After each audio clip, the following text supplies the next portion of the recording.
হবিবপুরে ৬০০ বছরের প্রাচীন শ্রী শ্রী মদন গোপালজির মন্দির ও শ্রী রামকৃষ্ণ আশ্রমের মহা সমারোহের সাথে দোল উৎসব উদযাপন। হবিবপুর পুরাতন বাজারের কাছে অবস্থিত এই মন্দিরটিতে প্রতিষ্ঠিত রয়েছে মদন গোপাল ও শ্রী রাধিকার সুদৃশ্য বিগ্রহ। প্রতি বছরের ন্যায় এই বছর দোল পূর্ণিমা উপলক্ষে বিশেষ পূজা অর্চনা হচ্ছে।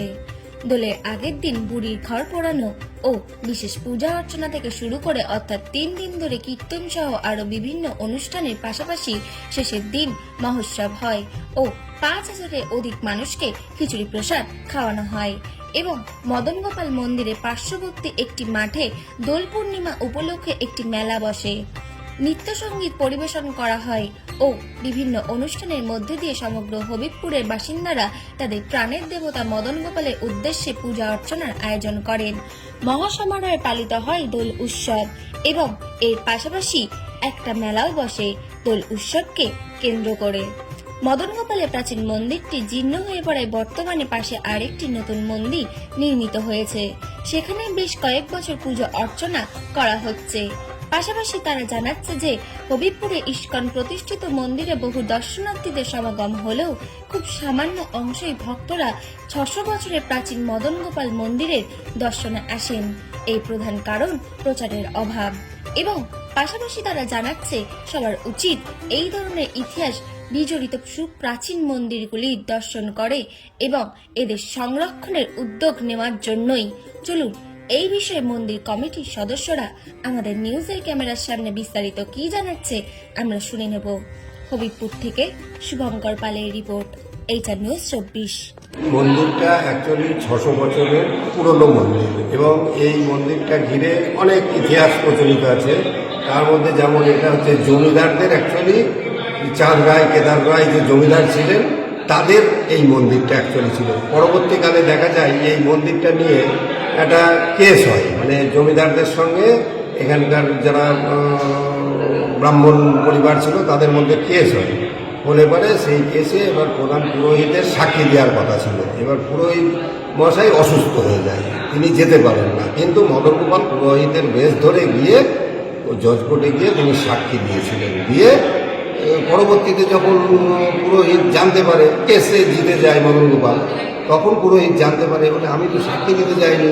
তখন মদন গোপাল তাকে আর কি জানায় যে আমি নিজে গিয়েছিলাম এবং আমি যে গিয়েছিলাম সেটা দেখ আমার পায়ে সর্ষের লেগে আছে। এইভাবেই প্রচলিত ইতিহাসটা এইভাবেই চলছে। আর এই মদন গোপাল পাওয়ার ব্যাপারটা হচ্ছে আগে এখান থেকেই মানে পাশেই আর কি সেই গঙ্গা বইত, তা সেই গঙ্গার ধারেই আর কি সিঁড়ির ঘাটে উনি আমাদের যে বড় বিগ্রহ দেখছেন এই বিগ্রহ হচ্ছে ওই মন্দির ঘাটে ছিলেন। এবার ওই জমিদাররা যখন ওখান থেকে নৌকা নিয়ে যাচ্ছিলেন তখন উনি স্বপ্ন দেখায় যে আমাকে ফেলে কোথায় চলে যাচ্ছে, আমি ৭ দিন এখানে না খেয়ে পড়ে আছি। তখন ওই মন্দির হচ্ছে উনি তখন স্বপ্ন দিলে পারে, তখন ওই জমিদাররা ওনাকে তুলে নিয়ে এসে এখানে প্রতিষ্ঠা করে এবং এখানে প্রতিষ্ঠা করলে পারে এখানে তখন থেকেই মানে পুরোহিত ব্রাহ্মণ সেবায় যিনি ছিলেন তারাই বংশ পরম্পরায় আমাদের এখানে শিবশঙ্কর চ্যাটার্জি লাস্ট আমরা দেখেছি আর কি, আমার জ্ঞানত আমি দেখেছি, তাদের বংশ পরম্পরায় তারা এখানে সেবায়িত হিসাবে কাজ করতেন। তারপরে পরবর্তীকালে দেখা গেল যে আপনার সেবায়িত মশাইয়ের ছেলেরা আর এই দায়িত্ব নিতে চাইল না, কারণ তখন মন্দির ছোট ছিল, এই মন্দিরের মানে ইনকাম ছিল না, মন্দির চালাতে পারতেন না, যার জন্যে তিনার ছেলেরা আর এই দায়িত্ব নিতে চাইলেন না। তখন কি করে এই মন্দির চলবে, সন্ন্যাসী চাই। তখন হচ্ছে এই রামকৃষ্ণ আশ্রমের সঙ্গে যোগাযোগ করা হলে তারা বলল যদি আমাদের ভাবধারায় নেওয়া হয় তাহলে আমরা সাধু প্রোভাইড করতে। সেই থেকেই মানে 1973 সালে হচ্ছে উত্তমানন্দজি মহারাজ এই দায়িত্বভার গ্রহণ করার পরে উনি 2 বছর থাকার পরে 75 সালে আমাদের স্বামী সচ্চিদানন্দ মহারাজ উনি দায়িত্বভার গ্রহণ করেন এবং স্বামী সচ্চিদানন্দ মহারাজকে আমরা বড় মহারাজ বলেই জানি।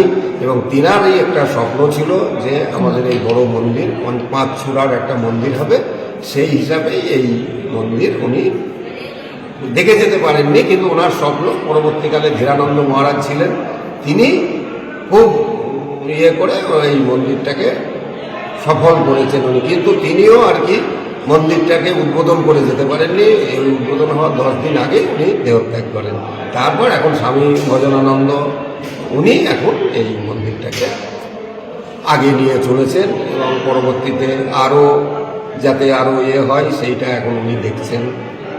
আজকে যেমন হচ্ছে তিন দিন ধরে আজকে যেমন চাঁচর হয়ে গেল, নেড়াপোড়া যেটাকে বলে, ভোর স্টার্ট হবে ভোর 5:30 থেকে, সারা দিন চলবে। দোল যেটাকে বলছে কালকে, পরের দিন নগর কীর্তন আছে, তারপরে হচ্ছে আমাদের মহোৎসবের ব্যাপারটা আছে। তাহলে 3 দিন ধরে আগামীকাল এবং পরের দিনও মহোৎসব আছে। আচ্ছা, কত ভক্ত সমাগম হবে তাও মন্দিরে? আমাদের এখানে ধরুন যেমন আমরা 4-5 হাজার ভক্ত সমাগম হয়। 4000 থেকে 5000 ভক্ত। না, এই পাশে তো একটা মেলাও বসে এই পুজোকে কেন্দ্র করে, মানে 500 একটা মেলাও বহুদিন ধরে হচ্ছে। মন্দিরেই হতো, জায়গার অভাবে এখন জায়গা ছিল তখন মন্দিরেই হতো, কিন্তু জায়গার অভাবে এখন পার্শ্ববর্তী মাঠ ছিল ওখানে একটা, ওই মাঠেই মেলাটা হতো এবং এখনো সেইভাবে ওই পার্শ্ববর্তী মাঠে এই মদন গোপাল মন্দিরেরই কোনো প্রচার ছিল না। তো এই মন্দির এই আজকে 600 বছর যে মদন গোপালের ইতিহাস একটা আছে, যে এই যে 600 বছরকার বিগ্রহ তার জন্মাষ্টমী ভাদ্র মাসে হয়, ভাই এই দোল, এই দুটো অনুষ্ঠান ওনার মদন গোপালের এই দুটো অনুষ্ঠান, একটা জন্মাষ্টমী মানে জন্ম ধরো জন্মাষ্টমী, আর একটা হচ্ছে দোল। এই মদন গোপাল যে মদন গোপাল মানে কৃষ্ণ, সেই কৃষ্ণের দোল। এটা হচ্ছে শ্রীকৃষ্ণের মন্দির। ওদের মদন গোপাল আর এক নাম হচ্ছে কৃষ্ণ, সেই কৃষ্ণ। মদন গোপাল হচ্ছে জমিদাররা স্বপ্নে দিয়া পেয়েছিলেন, সেটা গঙ্গার ঘাট থেকে কুড়িয়ে এনেছিলেন। তো ওনাদের স্বপ্ন দেওয়া হচ্ছে যে গোপাল বলছে আমি আজ 7 দিন খেতে পাইনি, তোরা চলে যাচ্ছিস, আমাকে নিয়ে যাবে না। এইভাবে সকালবেলা যেয়ে সেই মদন গোপালকে নিয়ে এসে এই মন্দিরে প্রতিষ্ঠা করেছিলেন। আজ থেকে 600 বছর আগেকার ব্যাপারে হলো। তো সেই আজ অবধি যারা পুরোহিত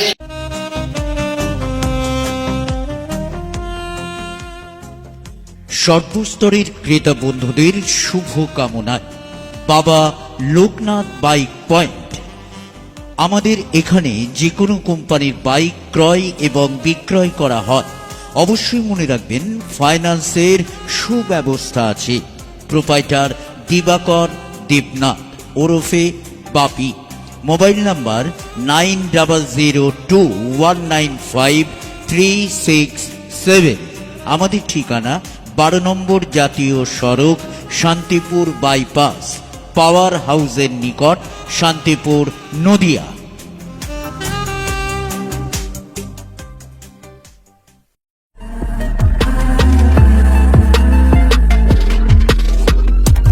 নমস্কার, আপনারা দেখছেন HR নিউজ 24, সত্যের লক্ষ্যে মানুষের পাশে।